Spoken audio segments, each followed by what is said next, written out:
അസ്സലാമു അലൈക്കും വറഹ്മത്തുള്ളാഹി വബറകാതുഹു. പ്രിയപ്പെട്ട സഹോദര സഹോദരിമാരെ, മുസ്ലിം ഉമ്മത്ത് മുഴുവൻ കാതോർത്തിരുന്ന പോലിശിയാക്കപ്പെട്ട അറഫ ദിനം നമ്മിലേക്ക് കയറി വരികയാണ്. പോലിശിയാക്കപ്പെട്ട യൗമു അറഫ പരിശുദ്ധമായ ഖുർആനിൽ രണ്ടിടത്ത് അല്ലാഹു സുബ്ഹാനഹു വ തആല അടയാളപ്പെടുത്തി പറഞ്ഞ പരിശുദ്ധമായ ദിവസമാണ് യൗമു അറഫ എന്ന് പറയുന്നത്. ആ പരിശുദ്ധ ദിവസത്തിൻ്റെ മഹത്വം എത്ര പറഞ്ഞാലും തീരില്ല. നബി സല്ലല്ലാഹു അലൈഹി വസല്ലം തങ്ങൾ ആ ദിവസത്തിൻ്റെ മഹത്വം പറയുന്ന ഹദീസ് കാണാം. അഫ്ളലുൽ അയ്യാമി യൗമു അറഫ. ഈ ദുനിയാവിലെ ദിവസങ്ങളിൽ ഏറ്റവും ശ്രേഷ്ഠമായ ദിവസം ഏതാണെന്ന് ചോദിച്ചാൽ നബി സല്ലല്ലാഹു അലൈഹി വസല്ലം തങ്ങൾ ഹദീസിൻ്റെ മറുപടി അത് അറഫ ദിവസമാണ്. ഈ ഒറ്റ ഹദീസിൽ നിന്നും എന്താണ് അറഫ ദിവസത്തിൻ്റെ പവർ എന്ന് നമുക്ക് മനസ്സിലായി. ഇബ്നു ഹജർ ഹൈതമി തങ്ങൾ ഫുഖഹാക്കളുടെ ഈ വിഷയത്തിലുള്ള ഡിസ്കസ് പരിശോധിച്ചാൽ അറിയാം, അഫ്ളലു അയ്യാമി സന, ഒരു കൊല്ലത്തെ 365 ദിവസങ്ങളിൽ ഏറ്റവും ശ്രേഷ്ഠമാക്കപ്പെട്ട ദിവസം അറഫ ദിവസമാണ് എന്ന് നമുക്ക് കാണാം. മാത്രമല്ല അറഫ ദിവസം അതിൻ്റെ പിറ്റേ ദിവസം ദുൽഹിജ്ജ 10 ബലിപെരുന്നാളിൻ്റെ ദിവസം, വലിയ ബഹുമാനമുള്ള ദിവസമാണ്. ആ ദിവസത്തിന് പോലും അറഫ ദിവസത്തിൻ്റെ മഹത്വത്തിൻ്റെ അടുത്ത് പോലും നിൽക്കാൻ പറ്റില്ല എന്നാണ് മഹാന്മാരായ ഫുഖഹാക്കൾ പറഞ്ഞിട്ടുണ്ട്. ഏറ്റവും ശ്രേഷ്ഠമാക്കപ്പെട്ട ദിവസം അറഫ ദിവസമാണ്. തൊട്ടടുത്ത സ്ഥാനം യൗമുൽ ജുമുഅ വെള്ളിയാഴ്ചയ്ക്കാണ്. തൊട്ടടുത്ത സ്ഥാനമാണ് ബലിപെരുന്നാളിന് പോലും, അതിനുശേഷം ചെറിയ പെരുന്നാൾ. ഇതാണ് മഹത്വത്തിൻ്റെ ഒരു കാറ്റഗറി. അപ്പോൾ അറഫ ദിവസം എന്ന് പറയുന്നത് നമ്മുടെ മുന്നിൽ അൽഹംദുലില്ലാഹ് ആ ദിവസത്തിലേക്ക് ചേരൽ തന്നെ ഒരു വലിയ അള്ളാഹുവിൻ്റെ നിഅമത്താണ്, തൗഫീഖാണ് എന്ന് നമ്മൾ മനസ്സിലാക്കുക. അനസ് ഇബ്നു മാലിക് റളിയല്ലാഹു തആല അൻഹു പ്രസിദ്ധ പ്രമുഖ സ്വഹാബിയാണ്. ആ മഹാനുഭാവന്റെ വാക്ക് കടമെടുത്ത് പറഞ്ഞാൽ യൗമു അറഫത അസറത്തു അലാഫി യൗമിന്ന, അറഫ ദിവസം എന്ന് പറയുന്ന ആ ഒറ്റ ദിവസത്തിന് 10,000 ദിവസത്തിൻ്റെ ഗഡ്സ് പവർ അള്ളാഹു കൊടുത്തിട്ടുണ്ട് എന്ന് മഹാനായ സ്വഹാബി വര്യർ പറയാണ്. പരിശോധിച്ചാൽ എമ്പാടും മണിക്കൂറുകളോളം പറയാനുണ്ട്. ഏറ്റവും കൂടുതൽ അള്ളാഹു നരകമോചനം കൊടുക്കുന്ന ദിവസം അറഫ ദിവസമാണ്. മാത്രമല്ല അള്ളാഹു സുബ്ഹാനഹു വ തആല ഖൈറു ദുആ എന്ന് പുണ്യനബി പറഞ്ഞ ദിവസം എന്നും ദുആ ചെയ്യാം, അള്ളാഹു കബൂലാക്കും വിശ്വാസികളുടെ ദുആ. എന്നാൽ അറഫ ദിവസത്തെ പോലെ ഒരു ഖൈറായൊരു ദുആ വേറൊരു ദിവസം ചെയ്യാൻ പറ്റില്ല. ദുആകളിൽ ഏറ്റവും ഖൈർ അറഫ ദിവസത്തിൻ്റെ ദുആയിനാണ്. മാത്രമല്ല രാവിനെ ഹയാത്ത് കൊടുത്താൽ വജബത്ത് ലഹുൽ ജന്ന എന്ന ഹദീസിൽ പറഞ്ഞില്ലേ, ലൈലത്തുൽ ഖദറിന്റെ രാവിൽ 1000 മാസങ്ങളേക്കാൾ പുണ്യമുണ്ടെന്ന് പറഞ്ഞപ്പോൾ ഈ അറഫ ദിവസത്തിൻ്റെ രാവിന് കൊടുത്ത പവർ എന്താ? ഇബാദത്ത് കൊണ്ട് ഒരാൾ ധന്യമാക്കിയാൽ, കഴിയുന്നത് പോലെ രാത്രി ഇബാദത്ത് ചെയ്താൽ, ഹയാത്ത് കൊടുത്താൽ വജബത്ത് ലഹുൽ ജന്ന, സ്വർഗം നിർബന്ധമായി ഉറപ്പായെന്ന. അത്ര സൗഭാഗ്യമാണ്. അങ്ങനെ സൗഭാഗ്യങ്ങൾ പരിശോധിച്ചാൽ കയ്യും കണക്കുമില്ലാത്ത മഹത്വത്തിൻ്റെ പേവാരി വർഷം നടക്കുന്ന അള്ളാഹിൻ്റെ അപാരമായ നിഅമത്ത് കൊണ്ട് മാത്രം എത്താൻ പറ്റുന്ന ദിവസമാണ് യൗമു അറഫ, അറഫ ദിവസം. ഈ അറഫ ദിവസത്തിൻ്റെ ഏറ്റവും ഇമ്പോർട്ടൻ്റ് ആയ അമൽ എന്താണെന്നറിയോ? ഒരുപാട് അമലുകളുണ്ട്, ചൊല്ലാനുണ്ട്, പറയാനുണ്ട്, ചെയ്യാനുണ്ട്. അതിൽ ഏറ്റവും പ്രധാനപ്പെട്ട അമൽ സൗം, നോമ്പാണ്. അറഫയുടെ സുന്നത്ത് നോമ്പ്. സുന്നത്ത് നോമ്പുകൾ എമ്പാടുണ്ട്. ശവ്വാലിൻ്റെ സുന്നത്ത് നോമ്പുണ്ട്, മുഹറത്തിലെ സുന്നത്ത് നോമ്പുണ്ട്, റജബിലുണ്ട് സുന്നത്ത് നോമ്പ്, മിഅ്റാജ് രാവിൽ, അതേപോലെ തന്നെ പരിശുദ്ധമാക്കപ്പെട്ട ബറാഅത്തിൻ്റെ സുന്നത്ത് നോമ്പുണ്ട്. ഈ സുന്നത്ത് നോമ്പുകളൊക്കെ പരിശോധിച്ചാൽ ഏറ്റവും ശ്രേഷ്ഠമാക്കപ്പെട്ട സുന്നത്ത് നോമ്പ് അറഫയുടെ സുന്നത്ത് നോമ്പാണ്. വലിയ ഫضലാണ്, വലിയ മഹത്വമാണ്. ആ പരിശുദ്ധമാക്കപ്പെട്ട സുന്നത്ത് നോമ്പ് ആയിഷ ബിബി റളിയല്ലാഹു തആല പറയുന്നുണ്ട്, എനിക്ക് ഏറ്റവും ഇഷ്ടപ്പെട്ട നോമ്പ് അറഫയുടെ സുന്നത്ത് നോമ്പാണ്. എന്താ കാരണം? അതിന് അത്രയേറെ മഹത്വമാണ്. നബി സല്ലല്ലാഹു അലൈഹി വസല്ലം അത് ഇമാം മുസ്ലിം കൊണ്ടുവന്ന ഹദീസിൽ കാണാം അതിൻ്റെ ബെനിഫിറ്റ്. ആ നോമ്പെടുക്കുന്നവർക്കുള്ള കൂലി പറയുമ്പോൾ യുകഫിറുസ്സനത്തൽ മാദിയത്ത വൽ ബാഖിയത്ത, 2 ഓഫറാണ്. ഒന്ന് കഴിഞ്ഞുപോയ പാപങ്ങൾ പൊറുക്കപ്പെടും, മറ്റൊന്ന് വരാൻ പോകുന്ന പാപങ്ങൾ അഡ്വാൻസ് പൊറുക്കപ്പെടുന്ന വലിയ സൗഭാഗ്യമാണ് ഈ പരിശുദ്ധമായ നോമ്പിനുള്ളത്. സാധാരണ നോമ്പും നിസ്കാരവും എല്ലാം ചെറുപാപങ്ങൾ പൊറുക്കപ്പെടുന്നതാണെങ്കിൽ ഈ അറഫയുടെ സുന്നത്ത് നോമ്പ് വൻപാപങ്ങൾ പോലും പൊറുക്കപ്പെടുന്നതാണ്. ഇമാം റംലി തങ്ങളെ പോലുള്ള മഹത്തുക്കൾ ഇടപെട്ട് സംസാരിക്കുന്നുണ്ട്. ആലോചിച്ച് നോക്കി അതിൻ്റെ മഹത്വം എത്രയാണ്. അപ്പോൾ കഴിഞ്ഞു പോയതും വരാനിരിക്കുന്ന പാപം എന്ന് പറഞ്ഞാൽ നമ്മൾ അങ്ങോട്ട് പോയിട്ടില്ല, നമ്മൾ പാപം ചെയ്തിട്ടില്ല, ആ ഒരു വർഷത്തിലേക്ക് നമ്മൾ പ്രസൻ്റ് ആയിട്ടില്ല. അഡ്വാൻസ് പൊറുക്കുമെന്ന് പറഞ്ഞാൽ ഈ ഹദീത്ത് വെച്ചിട്ട് ഇബ്നു അബ്ബാസ് റളിയല്ലാഹു തആല ആരെങ്കിലുമല്ല, റഈസുൽ മുഫസ്സിരീൻ, ഖുർആൻ വ്യാഖ്യാനിക്കാൻ നബി സല്ലല്ലാഹു അലൈഹി വസല്ലം തങ്ങൾ ഔദ്യോഗികമായി സർട്ടിഫിക്കറ്റ് കൊടുത്ത സ്വഹാബിയാണ്. ആ മഹാനവറുകൾ പറയാണ്, ഇതിലൊരു ബിശാറത്തുണ്ട്, ഒരു ഗുഡ് ന്യൂസ്. ഒരു സുവാർത്ത. എന്താ സുവാർത്ത? അടുത്ത ഒരു കൊല്ലം കൂടെ അഡ്വാൻസ് വരാൻ പോകുന്ന പാപം പൊറുക്കും എന്ന് പറഞ്ഞതിൽ ഒരു സുവാർത്ത പറയുന്നുണ്ട്, ഒരു ഇഷാറത്തുണ്ട്. എന്താ അതിലെ ഇഷാറത്ത് എന്താ? അന്നഹ ബുശ്റാ ബി ഹയാത്തി സനത്തിൻ മുസ്തഖ്ബില ലിമൻ സാമഹു. ഈ അറഫയുടെ സുന്നത്ത് നോമ്പ് പിടിക്കുന്ന ഒരാൾക്ക് അല്ലാഹു സുബ്ഹാനഹു വ തആല ഒരു കൊല്ലം കൂടെ ആയുസ് ഏതായിരുന്നാലും ഉറപ്പായും കൊടുക്കും എന്നുള്ളതിൻ്റെ ബിശാറത്ത്, സുവാർത്ത ഇതിനകത്തുണ്ട് എന്ന് മഹാനായ ഇബ്നു അബ്ബാസ് തങ്ങൾ പറയാം.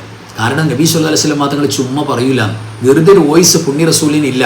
വമാ യംതിഖു അനിൽ ഹവാ ഇൻ ഹുവ ഇല്ലാ വഹയ്യുഹ. അള്ളാഹുവിൽ നിന്ന് മെസ്സേജ് വരാതെ പുണ്യനബി മിണ്ടൂല സല്ലല്ലാഹു അലൈഹി വസല്ലം. മഹാനവറുകൾ പറയാം. അതുകൊണ്ട് വലിയൊരു ആയുസിൻ്റെ വലിയ സംഭാവന ഇതിനകത്തുണ്ട് എന്ന് മഹാനവറുകൾ പറയുന്നു. അപ്പോൾ പ്രിയപ്പെട്ടവരെ, വലിയ മഹത്വമുള്ള അറഫ ദിവസത്തിൽ ചെയ്യാൻ പറ്റുന്ന ഏറ്റവും പെർഫെക്റ്റ് അമലാണ് നോമ്പ് എന്ന് മനസ്സിലായി. നമുക്ക് മനസ്സിലായല്ലോ. ഇനി എന്നാണ് അറഫ നോമ്പ്? അതിലാണ് വലിയ തർക്കം നടക്കും. പ്രത്യേകിച്ച് സോഷ്യൽ മീഡിയയിൽ അറഫ ദിവസത്തോടനുബന്ധിച്ച് ഒരുപാട് തർക്കം നടക്കും.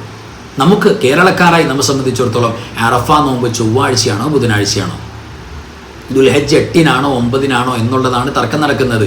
പലരും പറയുന്നുണ്ട് ദുൽഹജ്ജ് 8-ന് ചൊവ്വാഴ്ചയാണ് അറഫ നോമ്പ്, ഹാജിമാർ അറഫയിൽ നിൽക്കുന്ന അന്നല്ലേ, അന്നാണ് അറഫ നോമ്പ്. പലരും പറഞ്ഞു അല്ല, ദുൽഹജ്ജ് 9-നല്ലേ അറഫ, അപ്പോൾ നമുക്ക് ബുധനാഴ്ചയാണ് എന്നൊക്കെ പറഞ്ഞ് തർക്കങ്ങൾ നടക്കുന്നുണ്ട്. ഇത് വർഷാവർഷം തർക്കം നടക്കാനും ഈ വിഷയത്തിൽ കൃത്യമായൊരു ക്ലാരിഫിക്കേഷൻ വരാതിരിക്കാനും കാരണം ഒരു വർഷം തന്നെ നമ്മൾ കാര്യം കൃത്യമായിട്ടൊന്ന് മനസ്സിലാക്കി വെച്ചാൽ ഒരു തർക്കം ഉണ്ടാവില്ല. പ്രിയപ്പെട്ടവർ, ഇതിൻ്റെ ലോജിക്ക് എന്താണെന്നറിയോ? അറഫ ദിവസത്തിൻ്റെ സുന്നത്ത് നോമ്പ് യൗമു അറഫ ഓരോ നാടുകളിലും അള്ളാഹു വച്ചിരിക്കുന്ന സമയ സംവിധാനത്തിന് അനുസരിച്ച് വ്യത്യാസം ഉണ്ടാവും. ഉറപ്പാണല്ലോ. ഇപ്പം നമുക്ക് ബലിപെരുന്നാൾ വ്യാഴാഴ്ചയാണ്, ഹാജിമാർക്ക് ബലിപെരുന്നാൾ വ്യാഴാഴ്ചയല്ല. ഇനി ഒരാൾക്ക് വാശി പിടിക്കുന്നു, അവിടെ പോലെ ഇവിടെ പോലെ അവിടെയും, ആ വാശി പിടിക്കുന്നതിൽ യാതൊരു അർത്ഥവുമില്ല, ബുദ്ധിശൂന്യതയാണ്. അള്ളാഹു വച്ചിരിക്കുന്ന സംവിധാനം അങ്ങനെയാണ്. അവരെ സംബന്ധിച്ചിടത്തോളം അറഫ ദിനം ചൊവ്വാഴ്ചയാണ്, നമുക്ക് അറഫ ദിനം ദുൽഹിജ്ജ 9 ബുധനാഴ്ചയാണ്. ഇത് നമുക്ക് പരസ്പരം കൂട്ടിക്കുഴയ്ക്കാൻ പറ്റില്ല. കാരണം അല്ലാഹു സുബ്ഹാനഹു വ തആല അങ്ങനെയാണ് സംവിധാനിച്ചത്. ഇപ്പോൾ അറഫ നോമ്പ് ചൊവ്വാഴ്ച പകൽ മാത്രമേ പിടിക്കാൻ പാടുള്ളൂ. ലോകമെമ്പാടും അതനുസരിച്ചാണ് ഹാജിമാർക്കനുസരിച്ചാണ് പിടിക്കേണ്ടത്, അറഫയിൽ നിൽക്കുന്നതനുസരിച്ചാണ് എന്ന് വാശി പിടിച്ചാൽ ഈ ചൊവ്വാഴ്ച പകലിൽ നമ്മൾ നോമ്പുകാരാകുമ്പോൾ അറഫ നോമ്പ് ഒരാൾ പിടിച്ചാൽ തന്നെ അമേരിക്കയിൽ നല്ല രാത്രി കൂർക്കം വലിച്ചുറങ്ങാണ്, അവർക്ക് ജീവിതത്തിൽ ഒരിക്കലും അറഫ കിട്ടില്ല എന്ന് പറയേണ്ടി വരും. അപ്പോൾ അമേരിക്കക്കാർക്ക് അവരുടെ നാട്ടിലുള്ള സമയ സംവിധാനം അനുസരിച്ചുള്ള സമയം, നമ്മൾ നിസ്കരിക്കുന്ന നമ്മുടെ നിസ്കാരത്തിൻ്റെ വാങ്ങുകൊടുക്കുന്ന സമയം നോക്കിയിട്ടാണ്, നമ്മുടെ സമയം നോക്കിയിട്ടാണ്, മറ്റുള്ള സമയം നോക്കിയിട്ടല്ല. അപ്പോൾ ഓരോ നാടുകളിലും സമയങ്ങൾ വ്യത്യാസമുണ്ട്. അപ്പോൾ ഇനി സംശയം ഉണ്ടാകാൻ പാടില്ല. എന്നാ അറഫ നോമ്പ്? ഒറ്റ വാക്കിൽ മറുപടി, ദുൽഹിജ്ജ 9 അന്നാണ് അറഫ നോമ്പ്. അന്ന് നമുക്ക് ബുധനാഴ്ചയാണ്. ദുൽഹിജ്ജ 10 അന്ന് ബലിപെരുന്നാളാണ്. അപ്പോൾ ബലിപെരുന്നാളിൻ്റെ തലേ ദിവസം അതാ ദുൽഹിജ്ജ 9. അതാണ് ഏത് നാട്ടിൽ പോയാലും നമ്മുടെ അറഫ, യൗമ അറഫ ദിനം ദുൽഹിജ്ജ 9 അന്നാണ് നമ്മൾ നോമ്പ് പിടിക്കേണ്ടത്. ദുൽഹിജ്ജ 8 നോമ്പ് സുന്നത്തുണ്ട്, സൂക്ഷ്മതയ്ക്ക് വേണ്ടി പിടിക്കാന്നൊക്കെ പറയുന്നുണ്ട്. പക്ഷേ അത് ദുൽഹിജ്ജ 8 നോമ്പായിട്ട് പിടിക്കാൻ പാടുള്ളൂ. 2 ദിവസം അറഫയില്ല, ചൊവ്വാഴ്ചയും ബുധനാഴ്ചയും കൂടി അറഫ നോമ്പില്ല. ദുൽഹിജ്ജ 8 ചൊവ്വാഴ്ച നോമ്പ് പിടിക്കാം, ദുൽഹിജ്ജ 9 അറഫ നോമ്പ്. അപ്പോൾ നമുക്ക് ബോധ്യപ്പെട്ടു പ്രിയപ്പെട്ടവരെ, പരിശുദ്ധമായ ദുൽഹിജ്ജ 9 ബുധനാഴ്ചയാണ് കേരളക്കാരായ നമുക്ക് അറഫ ദിനം, അന്നാണ് അറഫ നോമ്പ്. അപ്പോൾ ചൊവ്വാഴ്ച മഗ്രിബിന് ശേഷം രാത്രി നമ്മൾ നിയ്യത്ത് വെച്ച് ബുധനാഴ്ച നോമ്പ് വരാകുക. അൽഹംദുലില്ലാഹ്. പ്രിയപ്പെട്ടവരെ, എന്താ അറഫയുടെ സുന്നത്ത് നോമ്പിൻ്റെ നിയ്യത്ത്? എന്താ നോമ്പിൻ്റെ നിയ്യത്ത്? ഇപ്രകാരമാണ്: നവൈതു സൗമഗദിൻ അൻ സുന്നത്തി യൗമി അറഫത്ത. അറഫ ദിവസത്തിൻ്റെ സുന്നത്ത് നോമ്പ് നാളെ ഞാൻ അനുഷ്ഠിക്കാൻ വേണ്ടി കരുതിയിരിക്കുന്നു. അല്ലെങ്കിൽ ദുൽഹിജ്ജ 9 സുന്നത്ത് നോമ്പ് എടുക്കാൻ നാളെ ഞാൻ കരുതിയിരിക്കുന്നു. അതോടൊപ്പം ബുധനാഴ്ചയാണല്ലോ ഈ നമ്മുടെ ദുൽഹിജ്ജ 9 അറഫ ദിനം വരുന്നത്. നമുക്ക് ബുധനാഴ്ച ഓൾറെഡി ഒരു നോമ്പ് സുന്നത്തുണ്ട്.